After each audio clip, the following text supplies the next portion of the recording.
सभी पत्रकार यहाँ मौजूद है, तो मैं सामाजिक न्याय और अधिकारिता मंत्रालय का राज्य मंत्री हूँ। मैं रिपब्लिकन पार्टी ऑफ इंडिया से बिलोंग करता हूँ और मेरी पार्टी 12 साल से नरेंद्र मोदी सरकार के साथ हमारी पार्टी है, एनडीए में। और वैसा मैं लोकसभा में 3 बार मैं रहा हूँ, लोकसभा मेंबर रहा हूँ और अभी सेकंड टाइम मैं राज्यसभा में हूँ।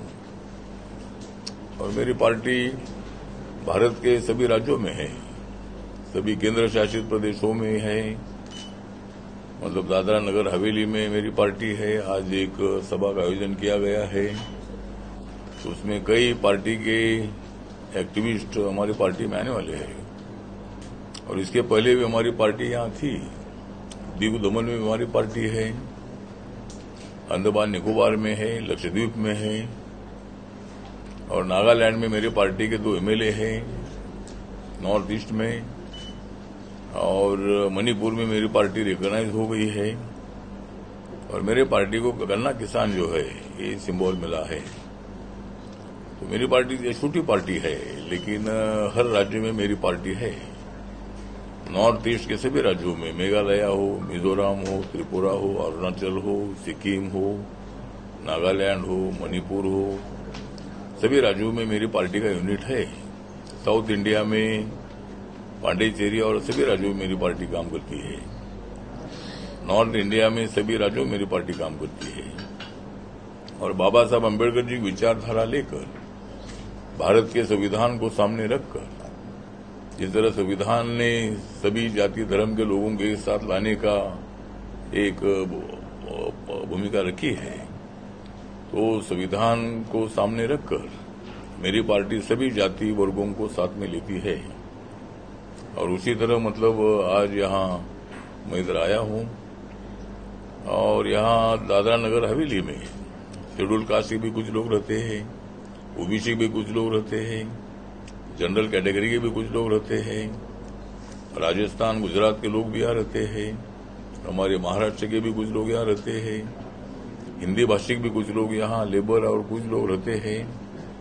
इसी तरह मतलब ये दादरा नगर हवेली दीव और दमन से भी एरिया से सबसे बड़ा है और इसमें अनेक गांव भी इसमें आते हैं। ट्राइबल की संख्या भी बहुत ज्यादा इस इलाके में है। तो जिस तरह मतलब ये दादरा नगर हवेली और दीव दमन इसको भी कंबाइन किया है और तीनों का प्रशासन मतलब अलग अलग भी है, लेकिन तीनों एक बैनर के नीचे, छाते के नीचे लाने का एक अच्छा निर्णय माननीय नरेंद्र मोदी सरकार ने लिया है। और जो केंद्र शासित प्रदेश है, तो सभी केंद्र शासित प्रदेशों को ज्यादा से ज्यादा फंडिंग देकर वहां के लोगों का सर्वांगीण विकास करने के लिए सामाजिक न्याय के साथ साथ आर्थिक न्याय, शैक्षणिक न्याय और उस इलाके का डेवलपमेंट हो, रोड का डेवलपमेंट हो, उद्योगों का डेवलपमेंट हो, मजदूरों को न्याय देने का हो, पीने के पानी की समस्या हो, तो सभी समस्याओं की तरफ सरकार हमारी ध्यान देती है। इस तरह मतलब हमारे माननीय नरेंद्र मोदी जी ने जनधन योजना शुरू की थी और जनधन योजना के कम से कम 51 करोड़ अकाउंट पूरे देश भर में खुले हैं और उसमें महिलाओं के सबसे ज्यादा अकाउंट है। पूरे देश भर में 51 करोड़ अकाउंट खुले हैं। यहाँ जो अपनी मुद्रा योजना है, तो मुद्रा योजना के कम से कम 54 करोड़ लोगों को मुद्रा योजना का लोन मिला है। अभी दादरा की आंकड़े मेरे पास अभी नहीं है, लेकिन हर केंद्र शासित प्रदेश हो या हर राज्य हो, सभी राज्यों को इस कैटेगरी में बैठने वाले हिंदू हो, मुसलमान हो, ईसाई हो, सिख हो, बुद्धिस्ट हो, जैन हो, इस कैटेगरी में बैठने वाले सभी लोगों को इस योजनाओं का फायदा होता है। जिस तरह उज्ज्वला योजना है, तो गैस सिलेंडर जिनके घर में चूल्हे पर खाना बनता था, वो अभी घर घर में गैस सिलेंडर देने का निर्णय मोदी साहब ने लिया और चूल्हे पर मतलब अपनी आंखें लाल बुंद होती थी तो धुएं से हमारी माँ बहनों की। अभी घर घर में गैस आया है और वो गैस फ्री में गैस सिलेंडर देने का निर्णय सरकार ने लिया और 10 करोड़ से ज्यादा लोगों को अभी तक गैस सिलेंडर की उज्ज्वला योजना का फायदा हुआ है।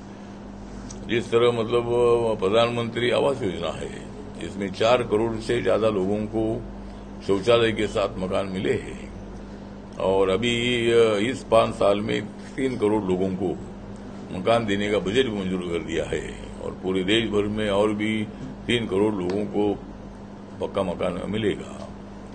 आयुष्मान भारत योजना एक है, जो आयुष्मान भारत योजना में 5 लाख तक एक फैमिली को 1 साल के लिए मेडिकल ट्रीटमेंट के लिए पैसा दिया जाता है और अभी तक 4 करोड़ से ज्यादा लोगों को इसका फायदा हुआ है।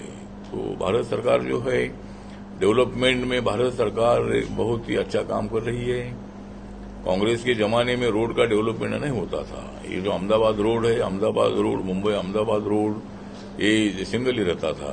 अभी हमारी सरकार आने के बाद ये 6 लेन रोड बन गया है और रेलवे में काफी सुधार हुआ है और रोड के माध्यम से हमारे नितिन गडकरी जी बहुत बड़े एक्टिव है और अनेक नेशनल नए हाईवे बने हैं और मतलब रोड में आज अमेरिका की बराबरी भी हमारी भारत कर सकता है। अनेक रोड बने हैं। अभी हमारा मुंबई से नागपुर तक समृद्धि मार्ग बना है।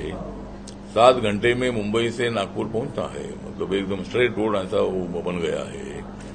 अभी एक रोड का काम चल रहा है मुंबई से दिल्ली और वो 12 घंटे में मुंबई से दिल्ली हम पहुंच सकते हैं और वाया बड़ौदा ये मार्ग है, मतलब मुंबई से निकलकर ये भी रोड मतलब अभी जा रहा है। तो मतलब इसी तरह अनेक डेवलपमेंट के जो काम है ये काम भारत सरकार ने किए हैं। जिस तरह आर्टिकल 370 हटाने के बाद जम्मू कश्मीर में बहुत ही डेवलपमेंट हो रहा था, वहां टूरिस्ट की संख्या बढ़ रही थी। 370 वहां कम से कम 2.5-3 करोड़ टूरिस्ट वहां आए और इसी का फायदा उठाकर पाकिस्तान ने देखा कि जम्मू कश्मीर में तिरंगा झंडा लग रहा है।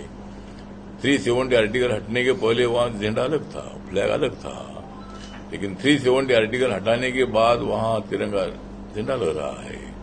वहां के जो मुस्लिम का डेवलपमेंट हो रहा है, जो कश्मीर में जो मुस्लिम है उनको रोजगार मिल रहा है और रोड वहां से बन रहे हैं, ट्रेन वहां पहुंच रही है।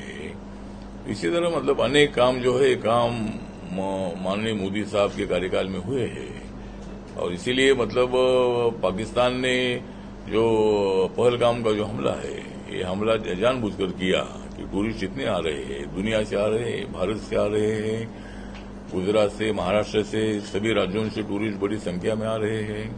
उनके दिल में बिल्कुल डर नहीं था। तो ये मतलब कश्मीर की इकोनॉमी कोलैप्स करने के लिए, कश्मीर के मुसलमानों पर अन्याय करने के लिए इन लोगों ने इसी तरह का प्लान बनाया। पाकिस्तान सरकार ने पाकिस्तान आर्मी के साथ, आतंकवादियों के साथ मिली जुली भगत से मतलब प्लानिंग किया गया और पहलगाम का हमला, भयाड़ हमला हुआ। वहां जाकर आर्मी के ड्रेस में जाकर वो आतंकवादियों ने हमारे अनेक लोगों को मतलब टारगेट किया और अनेक मां बहनों को विधवा बनाने का बहुत बड़ा गंभीर काम उन्होंने किया। इसलिए माननीय नरेंद्र मोदी साहब ने सिंदूर ऑपरेशन, जिन मां बहनों का सिंदूर छीन लिया है, ऐसे आतंकवादियों को हम सबक सिखाएंगे, ऐसे पाकिस्तान को हम सबक सिखाएंगे। इसीलिए सिंदूर ऑपरेशन किया गया और पाक व्याप्त कश्मीर में जो आतंकवादियों के अड्डे थे वो अड्डे पूरे उद्ध्वस्त कर दिए। 100 से ज्यादा आतंकवादी उसमें मार चुके हैं और भी मतलब मुठभेड़ में रोज आतंकवादियों को मारने का काम चल रहा है। तो मुझे लगता है कि भाई पाकिस्तान ने बार बार इसी तरह की हरकतें की है और इसीलिए मुझे लगता है कि पाक व्याप्त कश्मीर को हमारे हवाले करना ही चाहिए। ये प्रस्ताव भारत सरकार ने दिया है।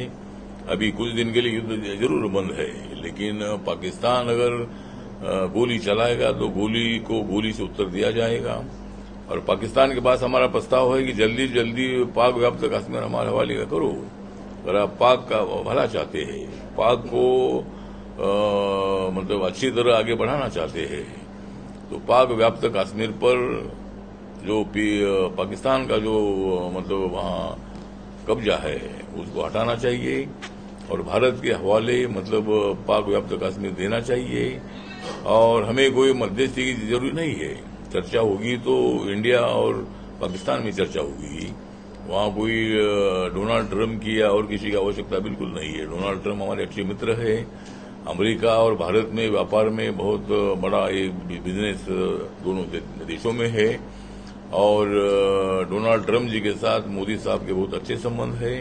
भारत अमेरिका के बीच में बहुत अच्छे संबंध है, लेकिन इसमें हमें कोई मध्यस्थी की आवश्यकता नहीं है।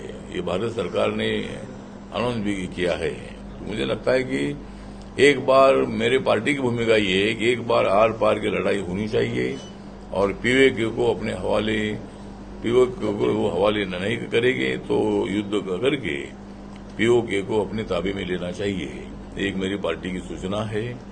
और मोदी जी बहुत बड़े स्ट्रांग है। मतलब मोदी जी ने पाकिस्तान को दे दिया है थ्रेट, इसलिए मोदी जी है बहुत बड़े ग्रेट। तो मोदी जी ने बहुत बड़ा काम किया है और सारा देश मोदी जी के साथ है।